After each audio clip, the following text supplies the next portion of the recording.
교회가 이곳에 세워진 지 2년째 되는 교회 설립 2주년 기념 주일입니다. 그 지난 2년 동안 우리 교회를 세워주시고 또 인도해 주신 우리 하나님께 먼저 감사하는 이 시간이 되어야 될 줄로 믿습니다.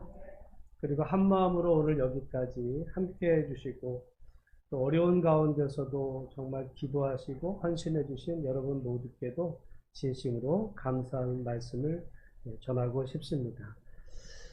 어찌 보면 올해는 교회가 이제 세워져서 보다 좀 더 안정된 구조로 가야 됐는데 또 상황적으로 우리 교회만이 아니라 전국 교회의 상황이 매우 어렵습니다. 특별히 코로나가 좀 잠잠해지는가 싶었는데 또 최근에 이런 코로나 확진세가 또 교회에서 많이 발생하는 관계로 오늘 특별히 어려운 가운데서 예배를 드리게 됩니다.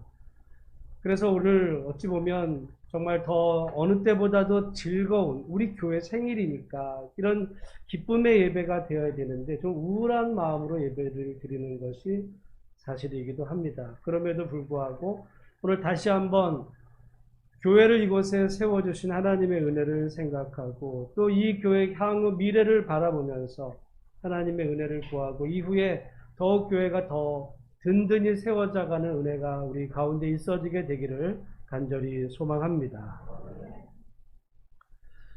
역사적으로 보면 교회를 상징하는 상징하는 그런 상징물들이 있었어요. 가장 대표적으로 교회를 상징했던 것은 초대교회의 물고기입니다.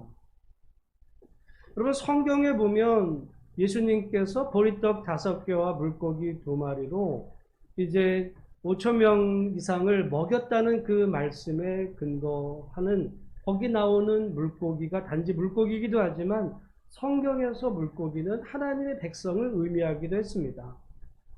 그런데 공교롭게도 그 물고기라고 하는 헬라어로 익스유스거든요.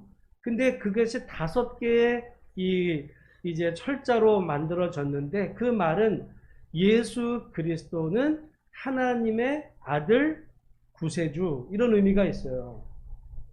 익스유스가 예수 그리스도는 하나님의 아들 구세주 소테리아 이제 이런 의미로 담아서 공교롭게도 그 물고기라는 자체가 교회 성도들을 상징하기도 했지만 성도들의 그 신앙 고백이 예수 그리스도는 하나님의 아들 구세주십니다. 이런 신앙 고백을 닮은 그 물고기 모양으로 초대교회는 의미해서 그래서 물고기를 모양을 한 그런 교회가 있다면 어떤 집이 있다면 그거는 예수님 믿는 집이구나.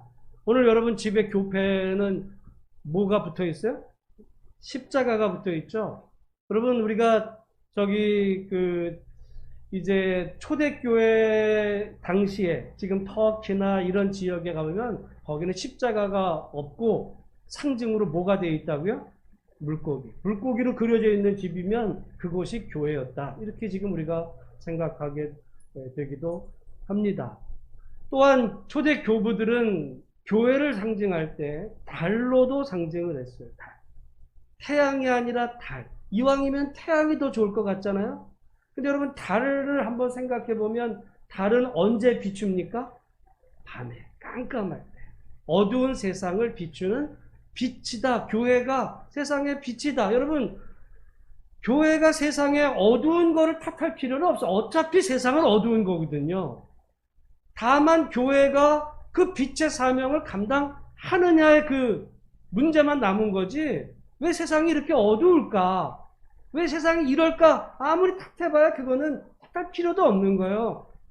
세상은 워낙 어두울 때 초대교회 교부들은 교회는 예수님 말씀에 따라 너희는 세상의 빛이다. 그러니까 빛의 사명. 오늘 여러분 세상이 어지럽고 어두운 이 세상에 하나님께서 우리 예수소망교회를 더 세워주신 이유는 교회가 부족해서 세워주신 것이 아니라 세워주신 이유는 이 어두운 세상에 정말 제대로 된 빛의 사명을 잘 감당하라고 하나님께서 이곳에 하나님의 교회를 세워주신 줄로 믿습니다. 그런데 오늘 한편으로 보면 오늘 한국 교회가 세상에서 빛의 사명보다는 오히려 세상을 어지럽게 하는 일에 또 거기에 그 한발 역할을 하고 있지는 않은가 이런 생각이 들기도 해요. 예수님은 너희는 세상의 소금이라 했는데 그 소금이 들어가서 세상을 정말 부패하지 않게 만들어야 됐는데 어찌 보면 소금이 밟히는 소금이 되어서 세상에서 교회를 비난하고 교회 다니는 사람을 조롱하는 이런 안타까운 시대가 되어버린 것이 진정한 교회의 위기다라고 말할 수 있습니다. 오늘 우리 자신들이 이 달의 그림자 그 모습처럼 정말 교회의 이 어두운 세상에서 우리가 빛의 사명, 소금의 사명을 잘 감당해서 점점 어두워져가는 점점 미래에 대한 희망을 잃어가는 이 세상 사람들과 세상 사람들을 향해서 그 사명 온전히 잘 감당하는 그런 의미 있는 뜻깊은 교회로 세워져 가고 더 자라가는 은혜가 있기를 간절히 소망합니다. 근데 여러분, 달이라는 것을 가만히 보면 달은 원래 동그랗죠. 근데 항상 동그래요? 아니요. 달은 보름달이 되면은 둥그렇기도 하지만 초승달이 되면 또는 금음달이 되면 아주 작아지기도 합니다. 그리고는 어느 시간이 되면 안 보이기도 해요. 그러면 달이 사라진 것 같잖아요? 그러나 여러분 시간이 지나고 나면 다시 달은 차올라서 때로는 보름달이 되기도 하고 초생달, 금음달이 되어가는 속에 여러분 교회 역사는 부침의 역사가 있어요. 개교회도 물론이지만 전 세계 교회 역사 가운데 한때 보면 정말 부흥의 불길로 그 나라와 세상이 불타오르는 적도 있지만은 그러나 때로는 이러다가 교회가 없어지는 거 아니냐. 때로는 교회가 정말 세상의 그 의미 존재 자체를 다 잃어버리는 그런 때가 오는 것은 아니냐. 불안해할 때도 있었지만 초대교부들은 그렇지 않았다는 거죠. 어렵고 힘들어도 반드시 주님의 교회는 다시 차올라서 어두운 세상을 비추는 그 빛의 사명을 감당한다. 오늘 여러분 우리 한국 교회를 바라보고 오늘 우리 교회를 바라보면 야 교회가 이러다가 정말 어두운 이 세상의 빛의 사명은커녕 교회 존재 자체가 위축되는 거 아니냐 이렇게 생각이 들 수도 있어요. 그거는 우리들의 생각인 거죠. 그리고 우리가 주어진 어떤 조건을 보면 그런 생각이 들 수도 있지만은 그러나 주님의 교회는 반드시 은혜 가운데 차올라서 세상을 비추는 어두운 세상의 빛의 사명 잘 감당하는 우리 교회와 여러분 성도 한 분 한 분들이 다 되시기를 주님의 이름으로 축복합니다. 오늘 그래서 교회 설립 기념주일을 맞아 오늘 교회에 대한 이야기를 하는 가운데 오늘 말씀에 따라 반석 위에 세운 교회라는 제목으로 말씀을 나누기를 원하는데요. 우리 한번 따라 해보겠습니다. 반석 위에 세운 교회. 우리 예수소망교회는 반석 위에 세운 교회가 되기를 소망합니다. 여러분 성경에서 이 교회라는 단어가 제일 먼저 나온 본문이 오늘 본문이에요. 사실은 성경이 쓰여진 순서로 보면 물론 구약 있지만 구약에는 교회라는 단어가 안 나와요. 그리고 성경은 신약 가운데 제일 먼저 쓰여진 것은 마태복음이 아니라 원래 데살로니가 전서, 갈라디아서 이런 데가 먼저 쓰여졌거든요. 바울이 기록한 그곳에는 먼저 교회라는 용어가 나오지만 그러나 우리가 성경을 읽을 때 우리가 편집된 이 성경 안에서 제일 먼저 교회라는 단어는 오늘 이 마태복음 16장 이 본문에 나오는 이 교회라는 단어가 에클레시아 제일 먼저 나오는데 어찌 보면 이 오늘 본문에 나오는 이 단어를 통해서 예수님이 의미하셨던 교회란 어떤 곳인지 하는 것에 대해서 가장 분명한 그 답이 여기에 있다라고 볼 수 있습니다. 이 본문의 배경은 우리가 잘 알죠. 예수님과 제자들이 빌립보 가이사랴 지방을 지나가실 때 예수님께서 제자들에게 물으십니다. 사람들이 인자를 누구라 하느냐라고 물었을 때 제자들은 세례 요한, 더러는 엘리야, 어떤 사람은 예레미야나 선지자 중에 하나입니다. 사람들이 그렇게 말한다는 거죠. 사람들이 예수님을 향해 세례 요한, 엘리야, 예레미야 대부분 여러분 보시면 예레미야, 엘리야, 예레미야, 세례 요한 이런 사람들의 공통점이 뭐냐면 선지자예요, 선지자.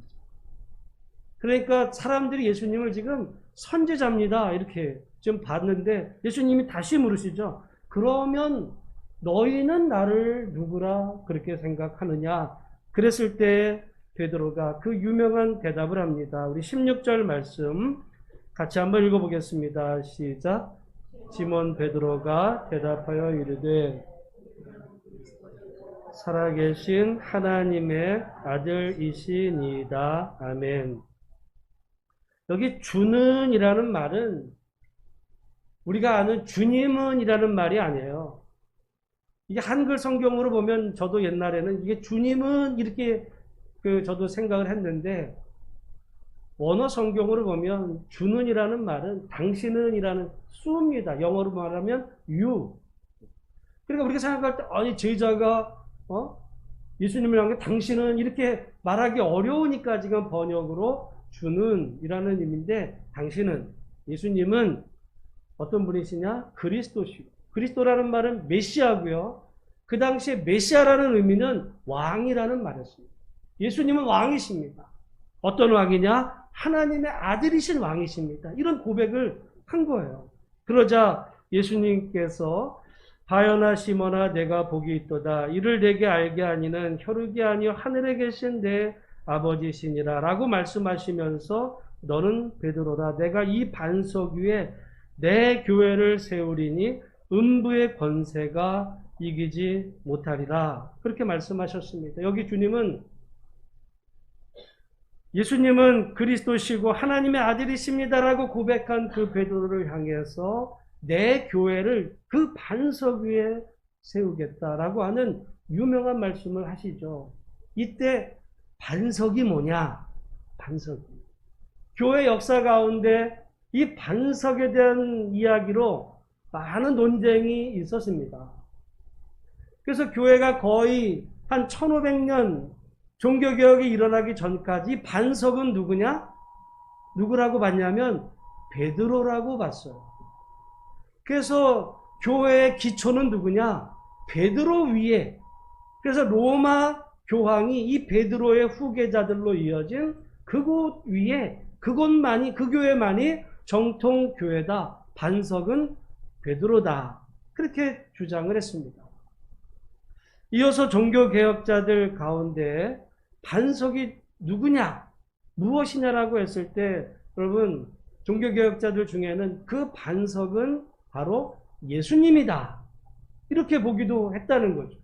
베드로가 아니라 반석은 예수님. 또 다른 칼빈은 그 반석은 베드로나 주님이 아니라 신앙 고백이다. 이렇게 주장하기도 했어요. 그래서 크게 세 가지 반석의 의미가 있습니다. 첫 번째는 뭐라고요? 베드로. 두 번째는 예수님. 세 번째는 신앙 고백. 여러분은 세 개 중에 어떤 게 맞다고 생각합니까? 우리 대부분은 다 세 번째라고 생각을 하게 됩니다. 그렇게 들었고 배웠고 당연하지. 저도 제가 이 본문만 생각하면 제 주일학교 때가 생각이 나요. 저는 초등학교 때까지는 교회를 안 다니다가 이제 중학교 이후에 교회를 다니게 되면서 교회 다닌 지 몇 년 안 됐을 때 제가 고등학교 때 저희가 있던 그 교회에서 고등학교 때 교회 내 설교 대회가 있었어요. 무슨 대회? 설교 대회를 했어요, 그때. 설교 대회. 또 설교 대회에 누가 나왔을까? 주로 신학교 다니는 청년들. 여러분, 요즘에야 교회가 앞으로 어려워지니까 청년들 이렇게 별로 신학하겠다는 사람이 없죠? 옛날에는요, 너무너무 많았어요. 은혜 받으면 다 신학교 간다고 그럴 만큼 그 당시 교회 안에도 청년, 남자들은 목사, 여자들은 전도사 해가지고 교회 내에 신학생들이 무척 많았습니다. 청년들이 막 그 설교대회 나온다고 했고, 이제 우리 고3 그때 선배 하나가, 물론 목사님이 됐어요. 그분이 신학교를 워낙 가려고 했고, 나중에 갔고, 누가 봐도 다 신학교 간다고 했던 그분이 이제 나온다고 하고, 그 이유 밑에는 사실은 뭐 선배들을 보니까 뭐 어디 나갈만 하겠어요. 근데 이제 아마 생각하다가, 제가 그때 고등부 회장이었거든요. 나도 나가겠다. 그래서 제가 설교 대회를 그때 신청을 했어요. 근데 설교 대회를 신청, 요즘에는 사실은 여러분 보면 자료가 너무너무 많아.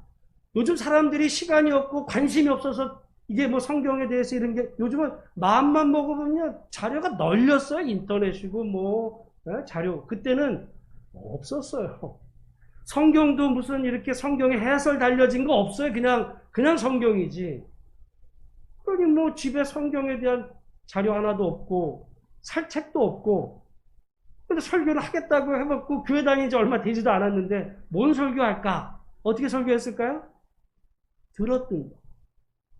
그 사람들이 늘 설교했던, 목사님 설교했던 내용 중에 제가 그 설교 들으면서 그 당시에 중고등학교 시절에 분노했던 이야기 중에 하나는 바로 이 본문 가운데 로마 카톨릭이 여기 반석이 베드로라 그래가지고 그 베드로 위에 교회를 세우겠다 이렇게 했던 것이 잘못됐다, 이 얘기들이 저한테는 굉장히 감동적이어가지고, 뭐 제가 할 얘기 있겠어요? 그거 지금 설교하려고 이제 이렇게 해서 설교했던 기억이 있습니다.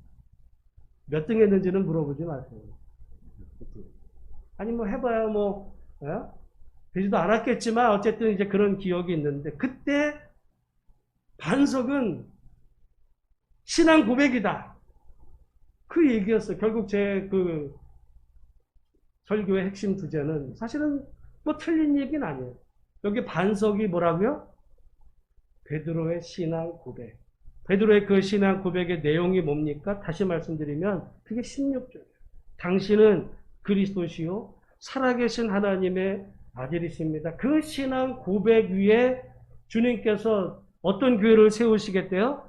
내 교회를 세우시겠다. 여러분, 교회의 기초는 뭡니까? 신앙 고백 위에 세워진 거예요. 신앙 고백. 교회는요, 친한 사람들끼리의 모임이 아닙니다. 여러분, 친한 사람이 있잖아요. 친한 사람. 친한 사람 어디 있어요? 교회 아닐 수도 있어요. 밖에. 여러분, 마음에 맞는 더 가까운 친한 이웃은 교회 아니고도 얼마든지 세상에 있어요. 그런데 교회는, 여러분, 세상에는 그런 친한 사람들의 모임이 많습니다. 뭐 계모임도 있을 수 있고요. 동창회 모임도 있을 수 있겠고, 어떤 뭐 스포츠 그런 활동을 같이 하는 사람들의 이런 다양한 모임이 있을 수도 있는데, 교회는 그런 모임, 그런 사람들의 모임이 아니라 교회에 공통점이 있습니다. 교회의 공통점은 뭐예요? 뭐라는 거예요? 그 기초가? 신앙 고백입니다. 그러니까 여러분, 교회에 사람들이 와 앉아 있어도 예수님에 대한 이 신앙 고백이 없으면 교회가 아니에요. 교회 와 있다고 교인이 아닙니다. 어떤 의미로 보면은 여러분, 그래서 어떤 교회 같은 경우에는 진짜 제대로 된 교회는요, 세례받기 이전에는 예배에 참석 못하게 합니다. 그런 데도 있어요. 왜? 세례란 것은 예수님에 대한 자기 신앙을 외적으로 고백하는 거거든요. 신앙을 고백한 그것이 그리스도인이고, 그런 사람들의 모임이 교회인데, 그냥 교회 가면은 좋은 말씀, 아는 사람 있으니까 뭐 좋은 이야기 들으려고 사람 만나라고 와서 이렇게 왔다 갔다 하는 그런 사람들에게 예배에 열려 있다 보니까, 교회 설교의 주제는 어떻게 되냐면 예수님에 대한 게 아니라 그런 사람들 지루하지 않게 재미난 얘기, 뭐 감동적인 은혜되는 이야기로 한 시간 채워지는 그런 교회들이 사실은 많이 있어요. 그런데 교회는 기초가 예수님이 여기 말씀드린 것처럼 그리스도 왕이시고 살아계신 하나님의 아들이십니다. 아들이십니다. 제가 사실 수원제일교회 섬길 때에도 제가 부목사 미국 가기 전에 그 당시에는 새가족부가 있어 처음 교회 오면요 예배 참석 안 시켰어요. 항상 새가족부 교육에서 일정 새가족부 교육을 끝낸 분에 한해서 예배 참여시키는 이런 제도로 그렇게 운영이 됐던 적이 있었는데 그것도 나름 굉장한 의미가 있다라고 봅니다. 그러니까 예배, 교회는 언제나 예수님이 누구시냐? 예수님과의 관계 속에서 바른 신앙의 고백 위에 주님께서는 내 교회를 세우시겠다. 이거는 양의 문제가 아닙니다. 양의 문제가. 예수님은 어떤 숫자를 모으는 일에 관심이 있지 않으셨어요. 예수님이 숫자에 관심이 있었다면 제자를 12명이 아니라 1200명의 교회는 못 만드셨겠어요. 그러나 바른 신앙을 고백한 그 12명 그리고 예수님 십자가 부활 이후에 모여 기도하는 제자들 위해 성령이 강림함으로 오히려 그들을 통해서 세상을 복음화시키는 이 놀라운 그 통로를 주님께서 열어가신 것을 보면 오늘 우리들의 신앙 안에서 제일 중요한 것이 무엇인가 돌아볼 때 나에게 예수님이 어떤 분이신지 오늘 예수님은 제자들에게 묻습니다. 너희는 나를 누구라 하느냐? 오늘 여러분에게 한번 묻고 싶어요. 여러분은 예수님을 누구라 생각하십니까? 그 질문에 대한 여러분의 답이 있어야 돼요. 내게 예수님이 어떤 존재인지, 내가 어떤 존재인지.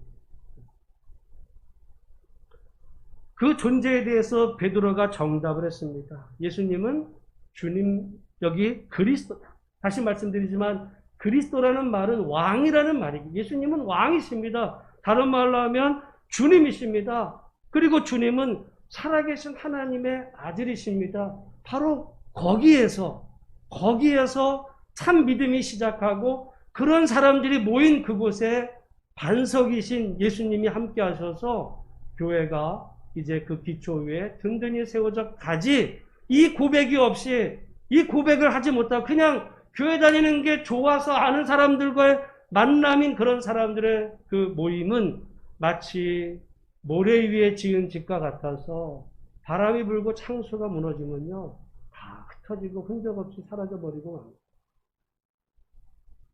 여러분 제가 말씀드리지만 저는 초등학교 시절에 신앙이 없었어요. 그러다 중고등학교 때 신앙생활을 이제 하다가 고등학교 이후로 다시 신앙을 10년간 잃어버렸거든요. 그리고 다시 돌아왔을 때 저도 이렇게 그래서 돌아보면 제가 교회를 중고등학교 이제 나가기 시작할 무렵에 제 주변의 친구들은 어려서부터 다들 모태신앙이었어요. 그런 친구들이 많았습니다.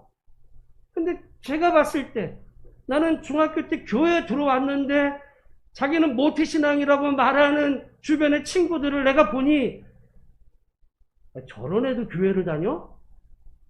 얼마나 실망했는지 몰라요. 학교 가서 만나면은 정말 교회 다니는지 아닌지 서로 애가 차를 어떻게 교회를 다녀? 라고 했는데 교회 가니까 앉아있네? 얼마나 실망인지 모릅니다. 근데 그 아이들이 제가 고등학교 시절까지 하다가 제가 떠났잖아요. 그러다 10년 만에 다시 돌아오니까 나중에 보니까 그 아이들 중에 떠난 아이들도 있고 교회 집사로 앉아있는 친구가 있더라고요. 30이 됐는데 그 친구가 교회 그 찬양대석에 앉아서 찬양을 부르고 있어요. 그리고 나는 완전히 돌다가 10년 만에 왔는데 얼마 지나지 않아서 그 친구는 다시 세상으로 나가더라고요. 제가 그래서 가만히 생각해 봤습니다.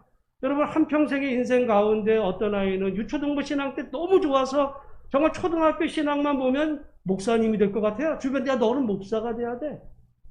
그랬는데 중고등학교 가가지고 흐지부지 떠나는 애들도 있고요. 중고등학교 시절에도 그랬는데 그 끝나자마자 사라지는 친구도 있고 청년부 회장했다가 세상 가는 경우도 있습니다.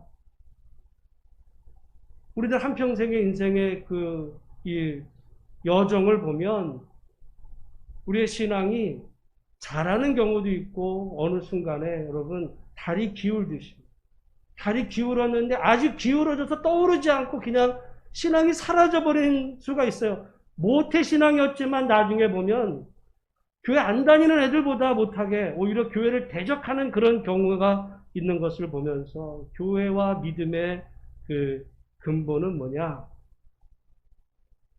결국 예수님에 대한 바른 신앙 고백이다. 오늘 여러분 주님께서 오늘 예배드리는 우리에게 주님께서 물으실 수 있어요. 너에게 나는 어떤 존재니? 너는 나를 누구라고 생각해? 라고 물으실 때 예수님은 나의 주님이시고 주님은 그리스도시요 살아계신 하나님의 아들이시라는 이야기를 우리가 성경에서 지금 읽어서 나오는 여러분 그 답이 아니라 여러분의 심령 저 가장 밑바닥에서부터 고백되는 그런 믿음의 고백이 되기를 주님의 이름으로 축복합니다. 결국 우리가 구원을 받았다고 하는 것도 교회 다녔다고 구원받는 게 아닙니다. 세례 받았다고 구원받는 것도 아니에요.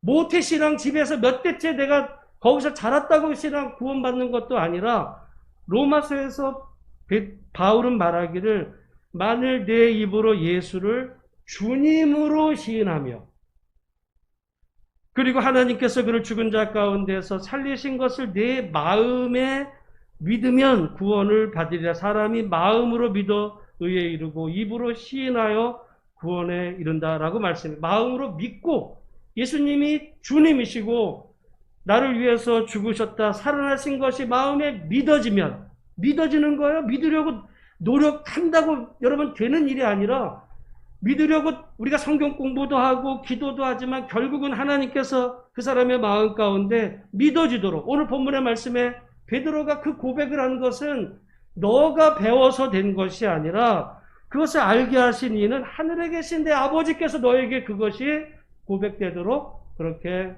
깨닫게 해 주셨다. 그 믿음으로의 고백. 교회는 그런 사람들의 모임이 교회고 바로 그런 사람들의 모임 위에 세워진 교회야 반석 위에 세워진 교회라서 음부의 권세가 결코 이기지 못하는 그런 하나님의 세우신 교회가 되는 줄로 믿습니다. 우리는 교회가 튼튼하다. 그럼 무슨 생각을 하게 돼요? 재정이 얼마나? 교회에 좀 재력 있는 사람이 몇 명쯤 있어.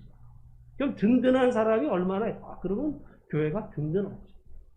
그거는 세상의 생각이지만 주님의 기준은 뭐냐면 믿음이 있느냐 이런 얘기입니다. 결국 그러니까 오늘 우리 자신들을 바라볼 때 우리 교회가 얼마나 든든한가는 누구에게 달린 거예요? 저에게 달린 것도 아니고 여러분 각자에게 달린 겁니다. 여러분 각자의 믿음이 정말 반석이신 예수님 위에 든든히 세워져서 주님만이 나의 왕이십니다. 그런 믿음의 고백을 하게 되면 여러분 반석 위에 세워진 그 믿음 그리고 그런 사람들의 모임인 교회가 바람이 불고 창수가 일어도 결코 쓸려가지 않는 주님이 기뻐하시는 교회 되는 줄로 믿습니다.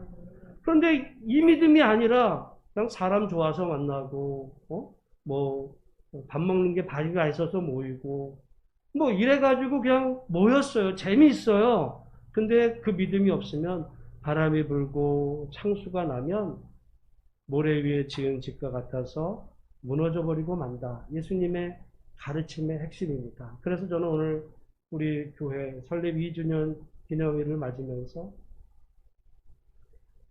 우리 각자의 믿음이 정말 주님과의 관계 속에서 반석 같은 그런 단단한 그런 믿음의 교회로 우리가 자리 잡으면 정말 하나님께서 때로는 그게 기울어질 수도 있어요. 달이 기울어지기도 하거든요. 그러면 달이 사라지는 것 같지만 반드시 또 차오르게 해주셔서 교회를 세워가시는 하나님의 은혜가 분명히 있는 줄로 알고 정말 우리의 믿음이 정말 반석이신 예수님 위에 단단히 세워지는 교회 되기를 주의 이름으로 축복합니다. 반석이 아까 두 번째가 그게 주님이라 반석은 언제나 예수님. 예수님 위에 세워진 교회. 그러니까 예수님의 말씀. 교회가 여러분, 교회가 재미난 프로그램으로 운영되는 교회가 되면 안 되는 거죠. 어떻게 보면 정말 앞으로 교회가 이 코로나 시대에 이제 교회가 어떻게 보면 할 일이 없어요. 옛날에는 밥도 맛있게, 여러분 밥 하느냐고 작년에 재작년에 얼마나 힘들어요. 밥하는 거 지금 밥하지 말라 그래. 밥 먹다지 문제 생겼거든요. 밥 맛있어서 교회 오는 게 아니었고, 누구 아는 사람만 대화도 지금 하지도 못해.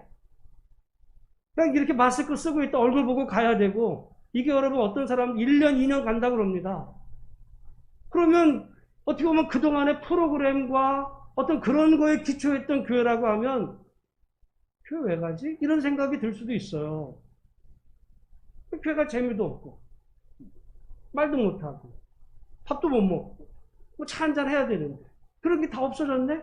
교회 뭐건 재미가 있어? 근데 여러분 어떻게 보면 그러니까 이 코로나가 어떻게 보면 우리 교회 본질, 교회의 기초는 예수님 위에 세워져 있는 우리와 예수님과의 관계만이 남는 겁니다.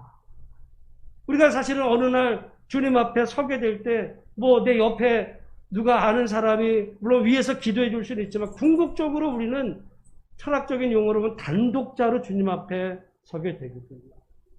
주님과 나와의 관계 속에서 주님이 여러분 우리가 꼭 죽을 때 임종할 때 주님과 나의 관계를 볼 게 아니라 제가 말씀드리잖아요. 우리 안에서 잠이라는 것은 매일 경험하는 작은 죽음이기도 하다는 그럴 때 뿌띠모르 매일같이 잠자기 전에 주님과 나의 관계 오늘 밤에 주님께서 나의 영혼을 걷어가실 때 나에게 너는 어떤 존재니? 너는 나에게 어떤 존재였어? 라고 물을 때 그때마다 늘 주님은 나의 왕이시고 살아계신 하나님의 아들이십니다. 그 고백으로 잠들고 아침에 일어나서 하루 생활하고 일주일을 그렇게 보내게 되면 어느 날 그 영혼을 하나님이 걷어가시라도 그가 눈뜨는 그곳은 정말 세상에서 누리지 못한 경험하지 못한 놀라운 기쁨의 세계가 우리에게 언제나 예배되어 있음을 믿으면서 여러분 날마다 예수님에 대한 바른 믿음, 말씀과 기도 위에 세워진 그런 교회에 세워가는 은혜가 있으시기를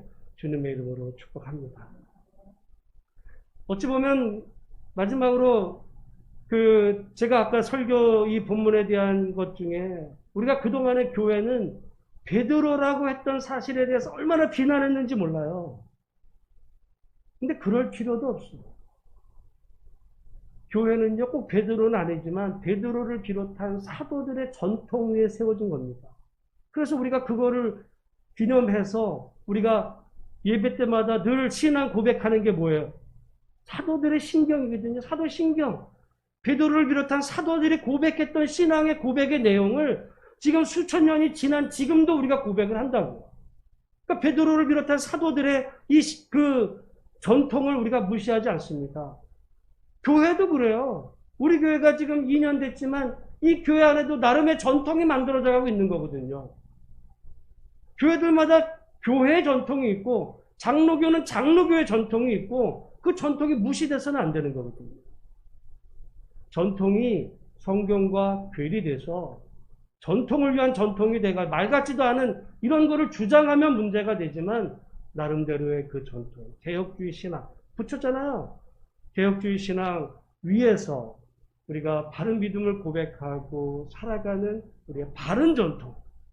저는 그런 의미에서 우리 예수소망교회가 정말 바른 신앙의 전통을 세우는 그런 교회가 되기를 간절히 소망합니다. 중요한 건 좋은 전통이 있고요. 나쁜 버려야 될 전통이 있는 거예요.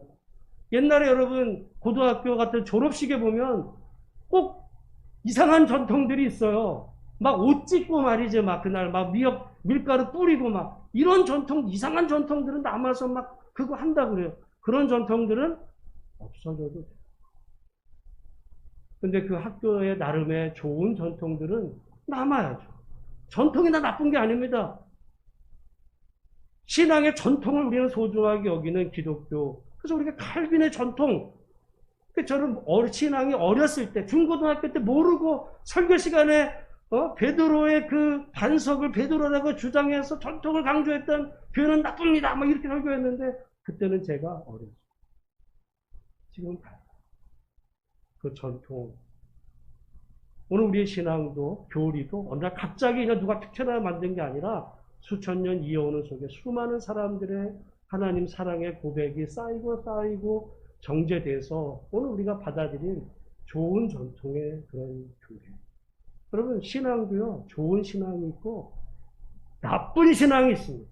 교회 안에도 나쁜 교회가 있어요. 이렇게 코로나가 이런 와중에도 엉뚱하게 그 코로나 확산의 주범이 되는 교회가 되면 그건 나쁜 교회예요. 나쁜 전통이고.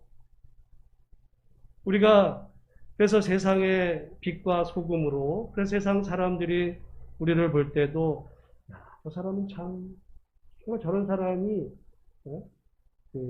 교회 다니는 게 맞지, 이런 말. 법 없이도 상해.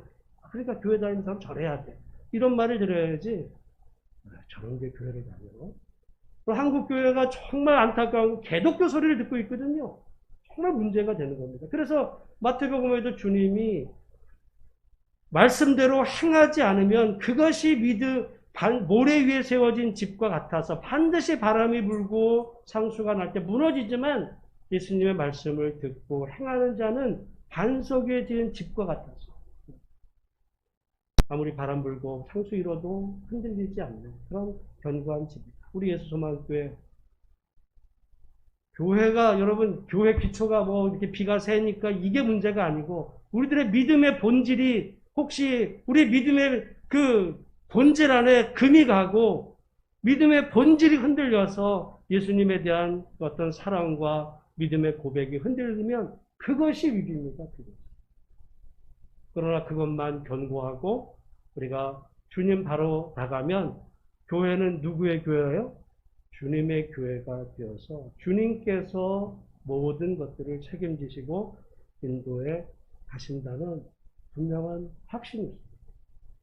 우리 소망교회 2주년 됐는데 오늘 그런 의미에서 우리 소망교회가 사람에 의해 흔들리는 교회도 아니고 정말 주님이 기뻐하시는 교회, 반석 위에 세우진 우리의 믿음, 주님과의 관계 분명히 해서 예수님 오실 때까지 이 사명 잘 감당하는 복된 우리 모든 성도들이 다 되시기를 주님의 이름으로 축복합니다. 기도하겠습니다. 하나님 아버지 감사합니다. 오늘 교회 설립